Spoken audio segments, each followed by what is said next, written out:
Welcome back, everybody, to the Pokemon SoulSilver playthrough. This is part 48, and we are moving through Cerulean City once again. Well, actually, not once again. This is actually the first time we're moving through Cerulean City, because we just got here. But still. Alright, so taking a quick trip over to Cameron the photographer, because I totally didn't notice him beforehand. Yeah, so getting a picture of a fancy party, and got everybody in there. And, yeah, I would say that it was a pretty nice picture. You know, you had Contra in there and friggin' humongous bug eyes. Well, you know, I mean, Contra is a bug type. But still, I mean, those eyes were freaking me out, man. Anyway, so right out of the gate in the first minute of this video, yeah, I almost said playthrough, sue me. We're going to be having our next team switch. Yes, it's been a while since I had one of these. I believe the last time I actually had a legitimate team switch was the Elite Four. And now we're, you know, so-and-so badges into Kanto and such. Anyway, so we're going to be switching out Blah, Wrestling, Espionage, and Contra for Fluffer, UMAD, the Red Ranger, and Bats and Video Games. Yes, I got them all right. I stumbled a little bit there, but hey, you know, nicknames. What are you gonna do? Anyway, some quick speed up. I took away the items from a whole bunch of, well, I mean, you know, the ones that I just stored. I took their items away because they don't need them anymore, so whatever. And one time skip of a grinding sequence later, everybody is at the same level. Well, you know, Citizen Zap's level, because, you know, aside from Fireball, I kept Citizen Zap, because, you know, the next gym is a water-type gym, so I figured, hey, that might as well be a good idea to do that. So yeah, rushing on over, no pun intended, and you'll see why in a second, to the photo guy again, and get another picture of the new team switched team. Bats and Video Games looks pretty angry. I don't know why.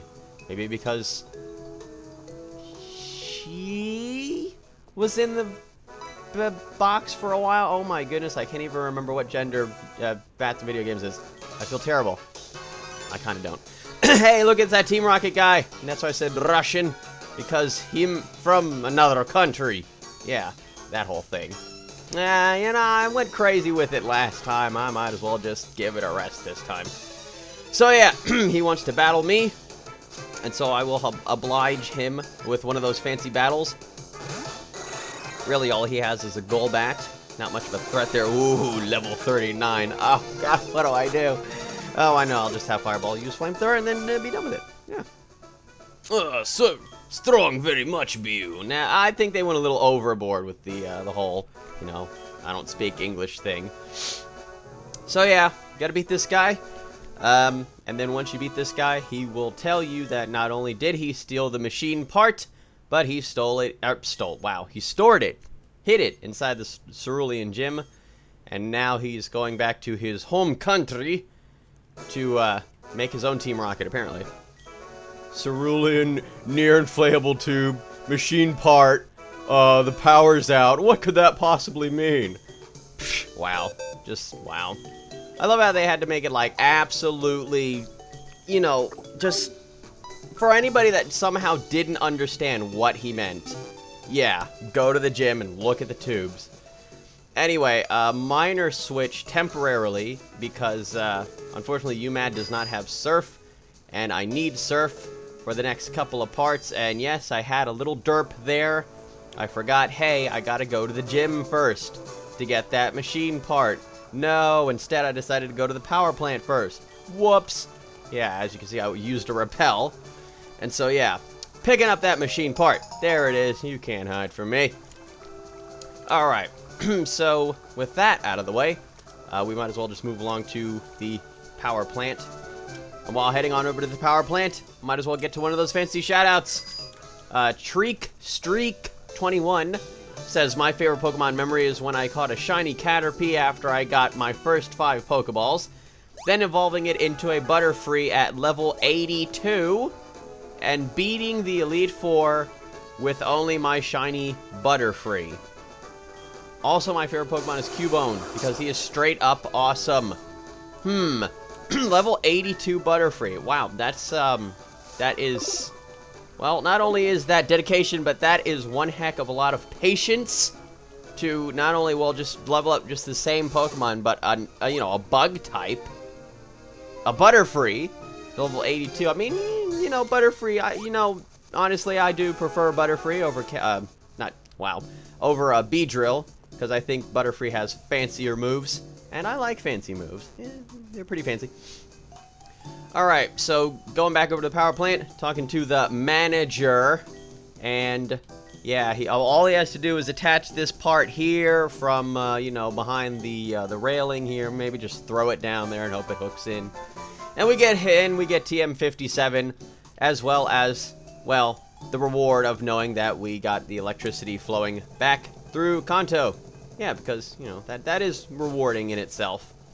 Pat myself on the back. Maybe later. Anyway, so, alright, so we're going to be flying on back, using good old fancy bats and video games, if I could stop derping. Flying on back to Cerulean City, the place where the Cerulean dreams happen. Pretty sure that thing that I kept saying, place where dreams happen. Well, this time it's this place where Cerulean dreams happen. I don't know. Anyway, so I got a little bit confused here. Basically, I wanted to go to Blackthorn City, and I realized that I have to go to Indigo Plateau as sort of like a bridge between the two continents. Well, you know, it's one big continent, but the different regions. Regions! That's the one. Yeah. Bridge between the two regions, which basically, it actually disappoints me, because that just completely destroys the entire purpose of the magnet train. You know, so, I mean, what's the point? I honestly can't remember if you could do that in Gold and Silver and Crystal, but I do remember using the magnet train quite a bit in Gold. So as you saw, I magically had a heart scale in my inventory, and I'm going to be using said heart scale to have bats in video games. Remember a move that he never actually had before. Well, technically he didn't have it before when I had him, but naturally, Crobat knows cross poison.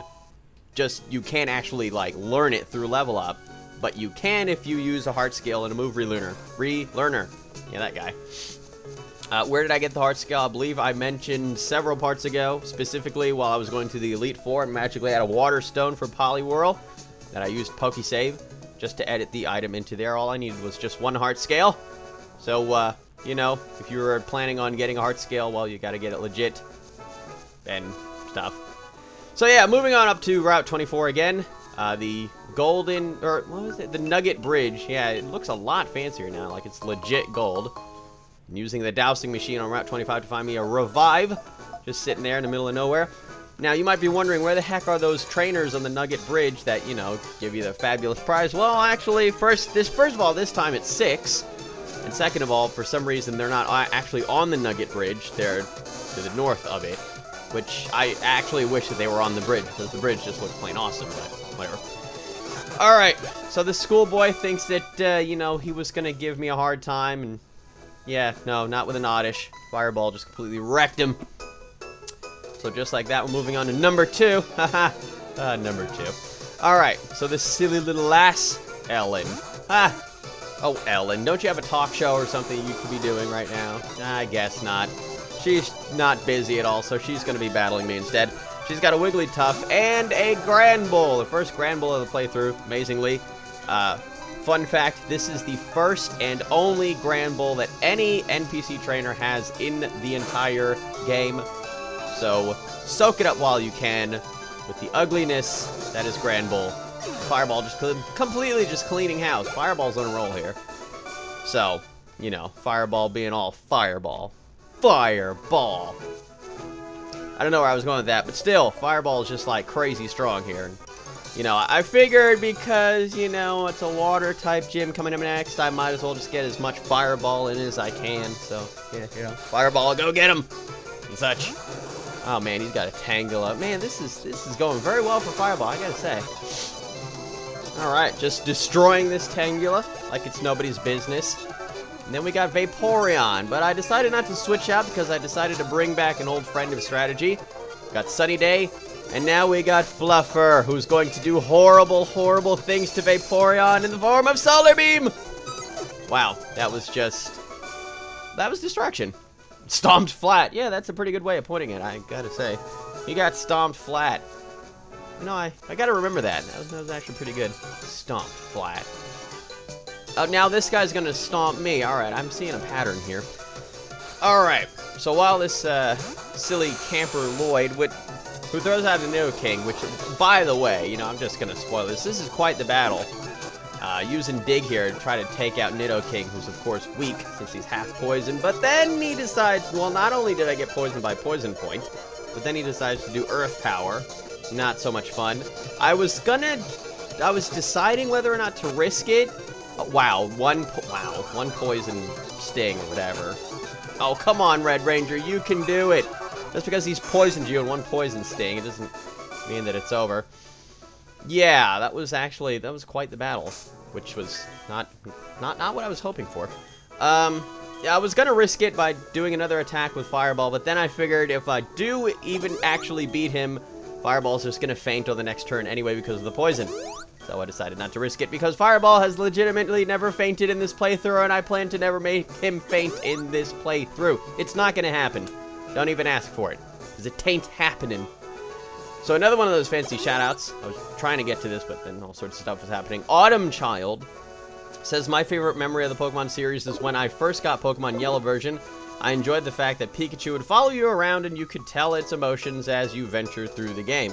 I also enjoy the fact that they added that feature to HeartGold and SoulSilver games, and will always be my favorite thing about the games. Yeah, I do like the following Pokemon thing. It's pretty awesome. And now we got two lasses. Good God, they have 6 Pokemon between them, but really nothing we've ever not seen before. So I'll get to another shout out. Buzz Crash says, my favorite memories was when I was watching the first episode of the show. I saw the Ho-Oh, well, I think it was a Ho-Oh, yes it was, flying past. I got really shocked and I said, Mom, why is that Fearow on fire? I was really upset because Fearow was one of my favorite Pokemon and I thought it would die. That is great. I loved that. That was hilarious. See, that's what I live for. The great, hilarious, fun Pokemon memories.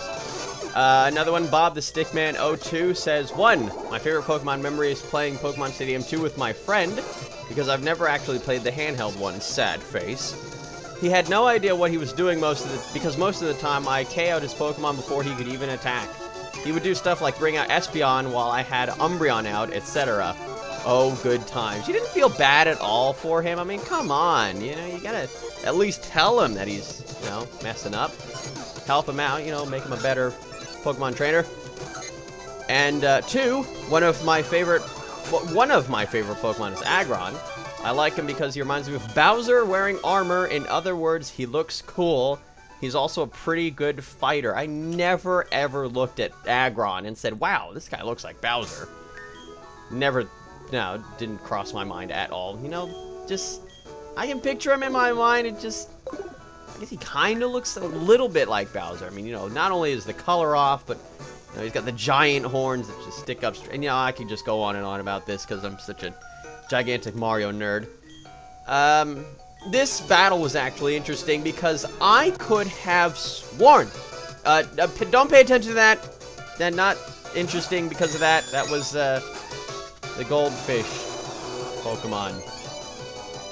Okay, what the heck. If anybody knows, I mean, if anybody has seen that before, of course, it was my screensaver, which decided to pop up in the middle of recording this, which was not fun. I actually freaked out a little bit because the screen went black. I was actually interested because I could have sworn I battled a Porygon before, but apparently I never did. So, yeah, first Porygon of the playthrough. No, I'm not tired at all. What are you, crazy? Talking about being tired over here. You are a kooky, nutty person, you. Alright, so, might as well get to another shout out. Shout out. Mecha Sonic 99 says, my favorite memory was getting HeartGold the day it came out. I pre-ordered it and got the Ho-Oh figure. I was disappointed that it was only about 2 inches tall.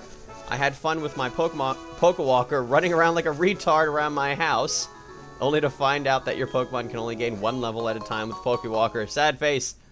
It was fun reliving the good old days of the original Gold. I could just imagine him running around his house. Level up!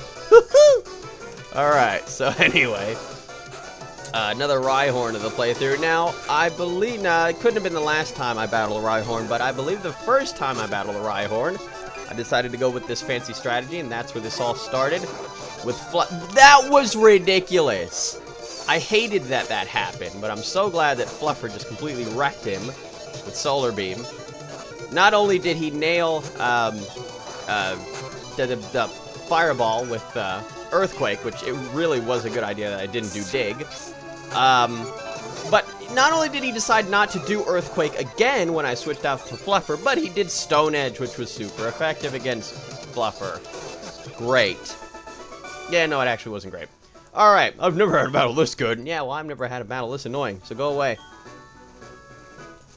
Yeah, you know, my Pokemon are pretty strong because I built them up that way. You know, you got a problem with it? Well, I got 2 words for you.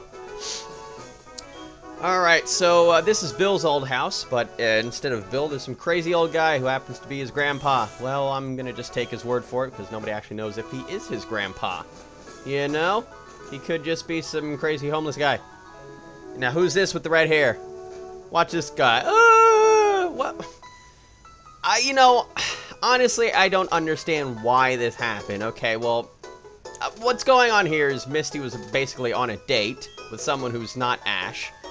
And for some reason, this guy, when he saw me, decided to just flip out and run away. Now, I don't want to sound weird about this, but if I had a girlfriend like Misty, I wouldn't run away if somebody saw me with her. I would be flaunting it. Just saying. Just saying. Anyway, so we're hustling back on. I love the way Fireball runs. No, you know he can't run that fast with those tiny little legs. But it still looks funny anyway. Oh, there's got to be something in that rock? No, of course not. Oh well, let's just get my hopes up. Dowsing Machine. Yeah, it just happened to still be out, so might as well use it. And, yeah, so, like I said, you know, that was been there since Gold, Silver, and Crystal, and it still baffles my mind to this day. It's just weird. And, you know, I don't know. I think they were just trying too hard to set up the build-up between, you know, the battle with the gym leader. But anyway, that's it for this part of the Pokemon SoulSilver playthrough. Join me in part 49. Wow. Fireball, what do you have to say about this? Well, you know what? I'm looking around for the words in my head, so, you know, we got something in common. See you all next time.